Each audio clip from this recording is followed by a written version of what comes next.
itu adalah virus, masih saudaranya influenza yang menyerang sistem saluran nafas. Nah, ini adalah saluran nafas kita.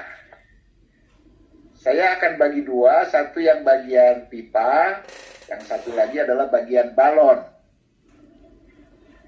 Di bagian balon ini, kalau terus masuk sampai ke bagian paling dalam, kira-kira balonnya kayak begini nih.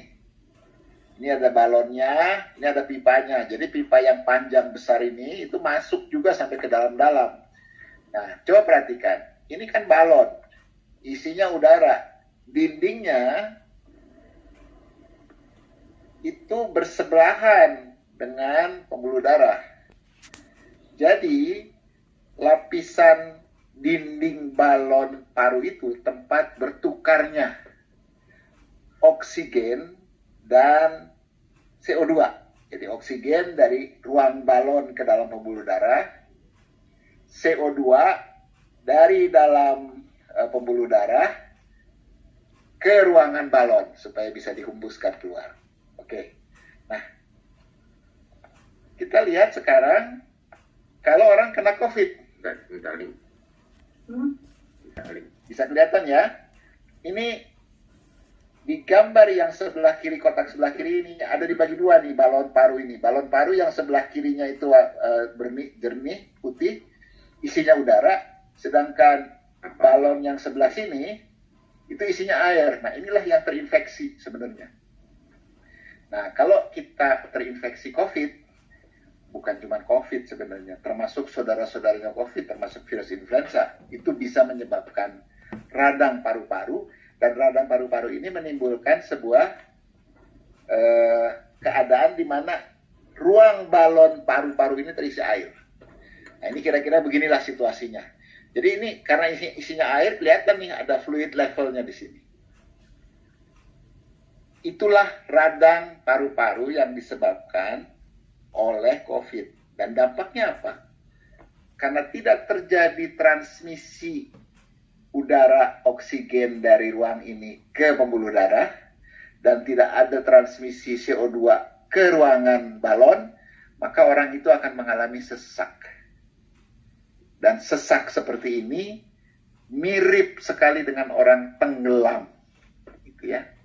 Nah, saya sangat berharap understanding ini memberikan pengertian kepada kita, how bad is it kalau kita terkena sebuah radang paru-paru akibat COVID atau virus-virus yang mempengaruhi sistem saluran nafas lainnya.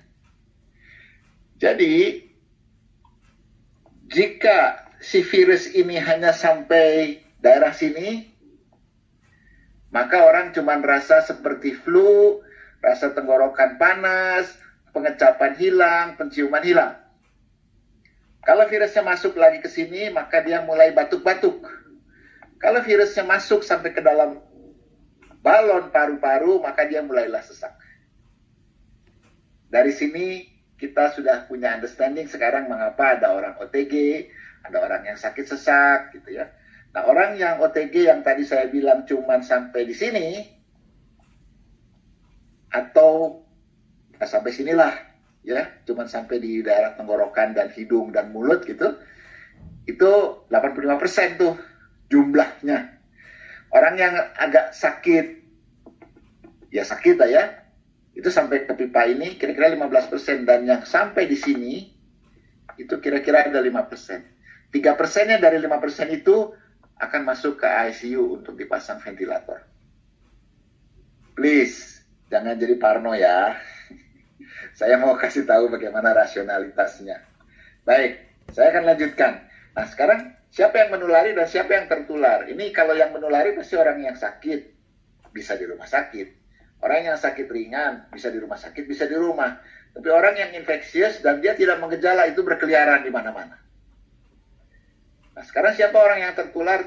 Tadi Bro Matias sudah kasih tahu, orang yang rentan dengan penyakit-penyakit kronis. Tapi juga ada orang sehat yang terkena, dan orang sehat itu yang tadi saya bilang 85%. Fine. Nah, ini komponen bagaimana kita mencoba mengembangkan kemampuan daya tahan tubuh kita kalau kita kena COVID. Perhatikan, ini adalah hari 0, Terus ke kanan adalah hari-hari.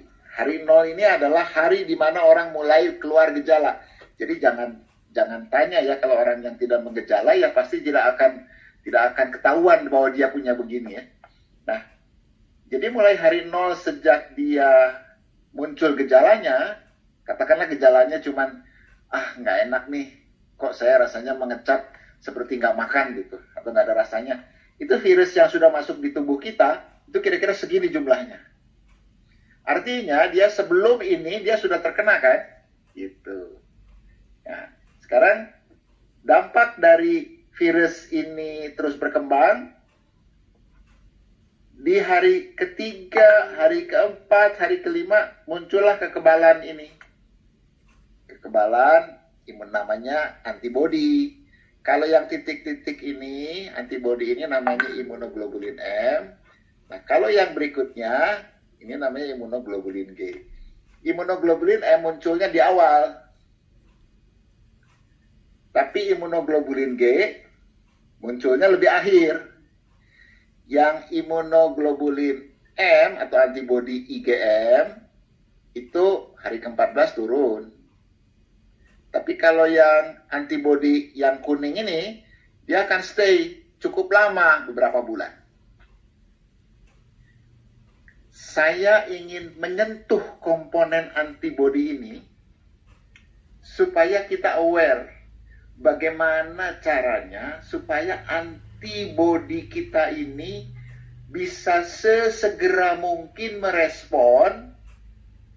Karena dengan munculnya antibodi, si virus RNA ini virus ya, yang RNA ini virus ya, virus COVID-nya itu akan segera turun gara-gara antibodi. Nah, saya ingin menyinggung komponen bagaimana kita mencoba memunculkan antibodi ini lebih cepat, lebih baik, lebih kuat. Supaya kalau ada virus masuk, ini virus nih, itu bisa sesegera mungkin turun jumlahnya dan hilang karena antibodinya sudah naik. Ini daya tahan ilmiah, daya tahan alamiah. Satu ada antibodi, itu daya tahan alamiah ya, jadi tubuh kita akan merespon. Lalu daya tahan alamiah juga saluran nafas dan paru-paru yang sehat. Jadi kalau kita membuat saluran nafas atau paru-paru kita menjadi tidak sehat oleh berbagai macam perilaku, ya namanya kita akan membuat organ kita daya tahan itu. Oke ya, itu dua itu alamiah dari karena tubuh kita. Tapi kita juga bisa mendapatkan kekebalan alamiah atau daya tahan alamiah dari nutrisi yang baik, dari otot yang terpelihara. Saya nggak mau bilang ini olahraga lah. Mungkin orang-orang kalau udah mulai seperti begini mau keluar olahraga juga males. Tapi intinya adalah otot kita terpelihara. Sesederhana kita cuma jongkok berdiri, itu otot besar kita sudah dilatih. Kalau teman-teman yang pria suka sedikit bodybuilding, push up di rumah atau chin up di rumah, itu juga sudah olahraga gitu. Lalu kemudian rehat yang berkualitas. Saya mau bilang rehat yang berkualitas itu adalah rehat bukan yang panjang, tapi yang Anda merasa enak, bisa lelap. Rehat lelap. Nah, ini khusus terutama buat kelompok lansia seperti saya. Ya, rehat yang berkualitas itu di mana saya merasa ngantuk, saya tidurkan walaupun cuma 10 menit, seperempat jam atau setengah jam, saya akan lelap. Nah, yang terakhir adalah lingkungan yang sehat, lingkungan yang menyehatkan. Ini lingkungan yang menyehatkan ini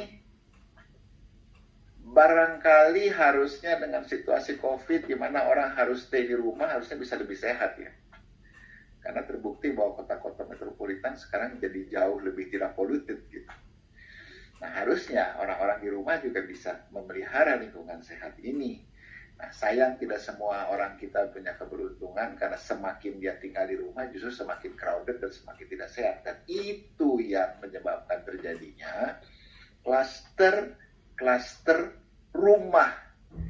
Karena rumahnya terlalu sempit, lalu semua orang crowded di dalam, lalu kemudian dia nggak sadar, dia keluar bertetangga, kongko di luar, lalu kemudian dia pulang lagi ke rumah, bawa sesuatu ke rumah, akhirnya satu rumah itu kena. So, teman-teman, 1 dan 2 itu melekat di dalam tubuh kita. Tetapi 3, 4, 5, 6 itu kita perlu mengupayakan. Teman-teman sekalian, itu di bawah ada DDV ya. DDV itu saya cuma mau nitip. Bukan jangan mentang-mentang saya punya kekebalan alamiah, lalu kemudian kita melupakan distance, duration, dan ventilation di saat kita kembali ke dalam kehidupan sosial baru. Mohon maaf, ini sosial baru, kehidupan sosial baru, jadi nggak bisa lagi seperti cara lama. Apa sosial barunya? Anda harus bisa jaga jarak. Kalau Anda terpaksa untuk berdekat-dekatan, Anda harus pertahankan durasinya sesebentar mungkin. Kalau Anda terpaksa berada di tempat itu karena sebuah kebutuhan, Anda carilah tempat-tempat di mana memenuhi kebutuhan Anda dalam situasi ruang yang ventilasinya memadai. Nah, jadi sekarang saya mau kasih contoh, kalau Anda pergi ke pasar becek yang open air, compare to Anda pergi ke supermarket yang close air, walaupun ada air condition tapi close.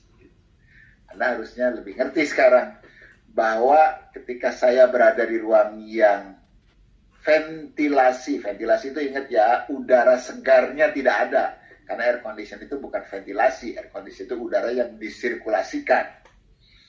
Jadi tempat-tempat yang udara disirkulasikannya tidak ada, itu lebih berisiko.